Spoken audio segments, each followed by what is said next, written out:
Only one American was killed in combat during the Cuban Missile Crisis. Just one. And of everyone alive in October of 1962, he was almost the last man you would expect, because he was flying higher than any weapon was supposed to reach.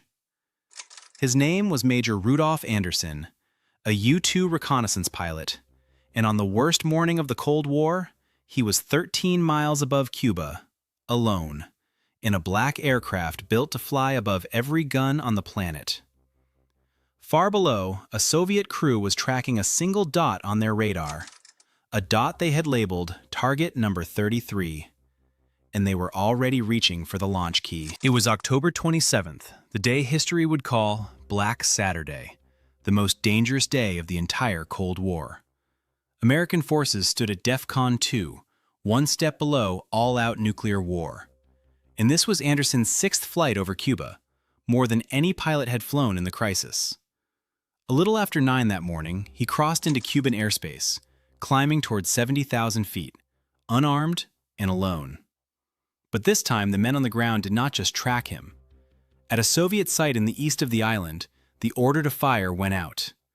2 surface-to-air missiles lifted off the rails, and a trail of smoke and flame began to climb, faster than any aircraft, straight up toward the tiny black speck of his U-2. Around 10:19 in the morning, near Banez, the missiles reached him. The warhead was not nuclear. It was a conventional charge that detonated close to the aircraft, spraying shrapnel across the thin skin of the U-2. Fragments tore through the cockpit and through Anderson's pressure suit at the edge of the atmosphere, where there is almost no air to breathe, and that suit was the only thing keeping him alive. In an instant, it was ripped open. He never ejected and was almost certainly gone within seconds. Rudolf Anderson, 35, a father of 2 with a third child on the way, became the only man killed by enemy fire in the entire Cuban Missile Crisis. And that single death would push Washington closer to a retaliatory strike than any moment before it. To understand why his death mattered, you have to understand who flew that plane. Rudolf Anderson came from Greenville, South Carolina, an Eagle Scout who studied at Clemson and earned his wings in the early 1950s. He had flown reconnaissance near Korea and won the Distinguished Flying Cross. By 1962, he had logged more than 1,000 hours in the U-2, among the most experienced pilots in the program. No daredevil, he was the careful professional you sent on the mission that could not fail. His own photographs, taken earlier that month, had helped prove to President Kennedy that the Soviets were building nuclear missile sites in Cuba, 90 miles from Florida. The evidence that set off the crisis came, in part, from the man now lying dead in the Cuban grass. That same day, on the far side of the world, another U-2 pilot named Charles Maltzby got lost on an air sampling flight and drifted into Soviet airspace over Siberia. Soviet fighters scrambled to catch him, American jets raced up to escort him out, and the interceptors below could not climb high enough to reach him. He turned and made it home alive. That was the close call that ended well. Anderson's did not. And in Washington, no one yet knew the most important fact about the missile that had just killed Major Anderson. They did not know who had given the order to fire it, and the men in the White House were about to assume the very worst. Almost no one in Washington understood it that afternoon. Moscow had not ordered the shootdown. Khrushchev had given standing orders not to fire on the unarmed American spy planes, precisely because he feared exactly this. The decision was made on the ground, in Cuba, by 2 Soviet deputy commanders, Generals Garbuz and Grechko. The one man with authority to approve a launch, their overall commander, General Pliev, could not be reached in the critical minutes, so his deputies acted alone. With Anderson's U-2 overhead, photographing their positions, Grechko reportedly said, "Let us take responsibility ourselves," and gave the order. A handful of officers, half a world from the Kremlin, had fired the shot that could start the Third World War. And Khrushchev did not even know it. No one in Washington knew the order had come from rogue commanders, so they read it as the only thing it could be. They believed Khrushchev had deliberately escalated, that Moscow had decided to shoot American planes from the sky, one by one. That wrong assumption is what made Anderson's death so dangerous. If the Soviets were firing on purpose, the diplomacy of the past week was finished, and the time for force had come. Inside the White House, the pressure to strike back climbed by the hour, and the loudest voices were generals who had wanted to hit Cuba from the start. They had warned of this exact moment, and now it had arrived in the wreckage of one U-2 over eastern Cuba. The countdown to a retaliatory airstrike had begun. Late that afternoon, the president's closest advisors crowded into a room in the White House. General Maxwell Taylor reported that a U-2 had been shot down and its pilot killed, and recommended an airstrike the next day on the missile site responsible. Defense Secretary Robert McNamara went further, arguing an American invasion of Cuba had now become almost inevitable. There was already a standing understanding that if a surface-to-air site fired on U.S. planes, that site should be destroyed. A pilot was dead.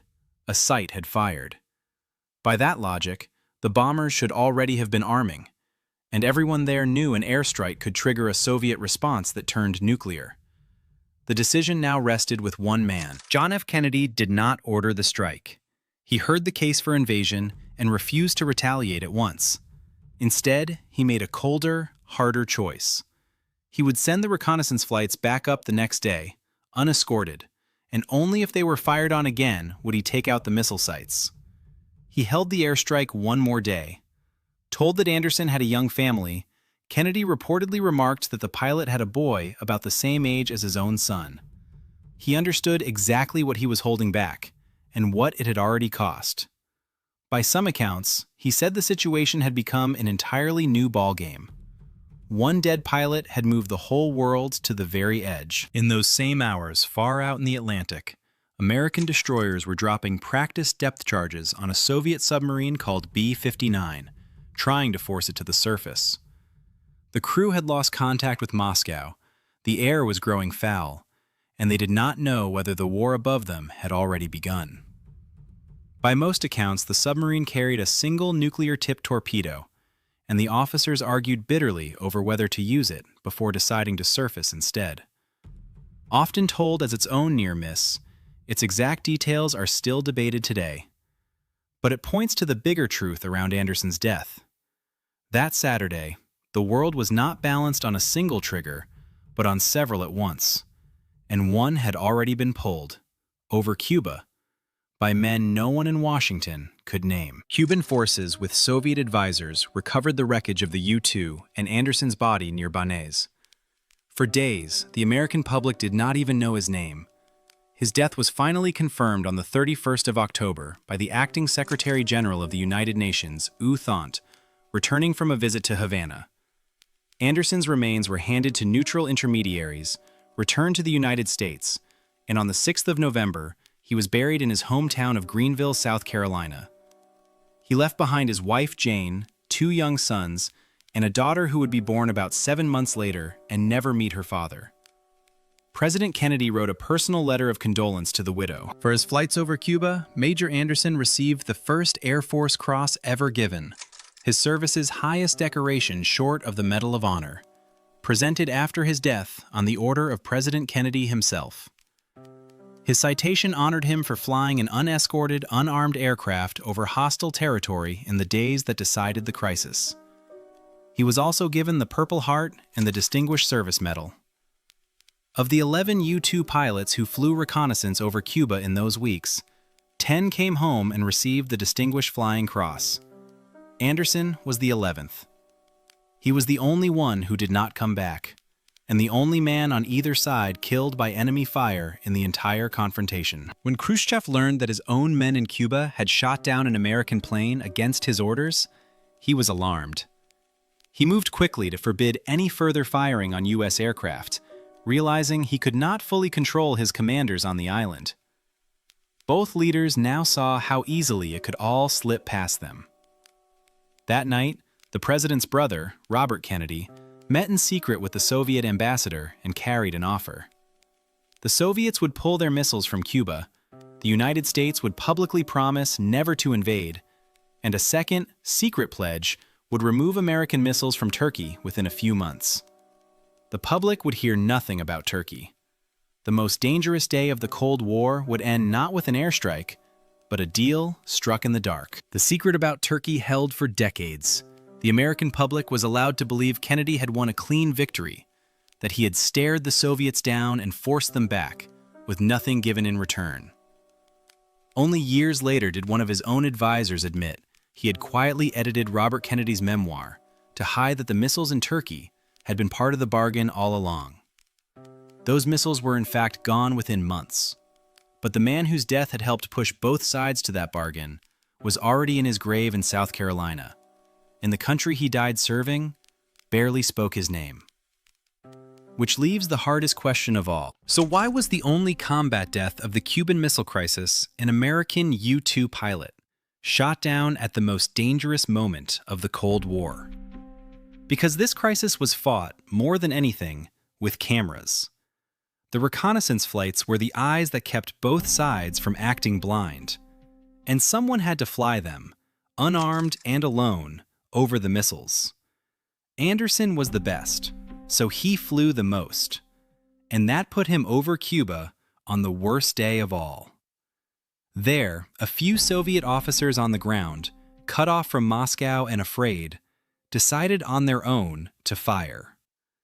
His death was not ordered by the Kremlin, and it was not nuclear. It was a local mistake at the worst possible instant, one Washington misread as deliberate, and that misreading nearly pulled the trigger on the whole world. Kennedy held it one more day, and that was enough. Today, a memorial stands in Greenville for the local boy who flew higher than almost anyone and came down as the only man killed in combat in the Cuban Missile Crisis. One pilot, one missile. One day, the world nearly ended.